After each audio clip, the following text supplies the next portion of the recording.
ഇന്തോനേഷ്യയിലെ Florence ദ്വീപിൽ പരിശുദ്ധ അമ്മയെ മഹത്വപ്പെടുത്തുന്ന പ്രദക്ഷിണത്തിൽ ക്രിസ്തുമത വിശ്വാസികൾക്കൊപ്പം അണിചേർന്ന് മുസ്ലിം മതവിശ്വാസികളും. ഇക്കഴിഞ്ഞ ജൂലൈ 9 ആരംഭിച്ച് ഓഗസ്റ്റ് 14 വരെ നീണ്ടുനിൽക്കുന്ന ഗോലോക്കോ തിരുനാളിനോടനുബന്ധിച്ചായിരുന്നു പ്രദക്ഷിണം.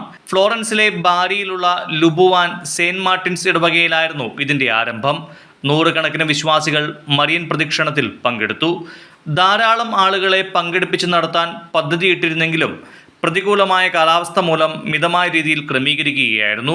ഇന്തോനേഷ്യയിലെ പരമ്പരാഗത കലാരൂപങ്ങളായ മാങ്കരായ് നൃത്തങ്ങൾ, ഗാനങ്ങൾ, ആചാരങ്ങൾ എന്നിവയോടെയാണ് പ്രദക്ഷിണത്തിന്റെ ഉദ്ഘാടനം നടന്നത്. ഭക്തിസാന്ദ്രമായി മാറിയ പ്രദക്ഷിണത്തിൽ ഗ്രാമത്തിലെ മുസ്ലിം മതവിശ്വാസികളും ഭക്തിപൂർവ്വം പങ്കെടുത്തിരുന്നു. മാത്രമല്ല, അവർ പ്രദക്ഷിണത്തെ സ്വീകരിക്കുന്നതിനായി തെരുവുകൾ വളരെ മനോഹരമായി അലങ്കരിക്കുകയും ചെയ്തിരുന്നു. പരിശുദ്ധ അമ്മയെ മഹത്വപ്പെടുത്തുന്ന ഒരു ചടങ്ങിൽ മുസ്ലിം മതവിശ്വാസികളുടെ പങ്കാളിത്തം മതസൗഹാർദ്ദത്തിന്റെ ഉദാഹരണമാണെന്ന് പ്രദക്ഷിണത്തിന്റെ ഉദ്ഘാടന വേളയിൽ ദിവ്യബലിക്ക് മുഖ്യ കാർമ്മികത്വം വഹിച്ച ലുബുവാൻ ബാജോ ബിഷപ്പ് മാക്സിമസ് റെഗസ് വിശേഷിപ്പിച്ചു.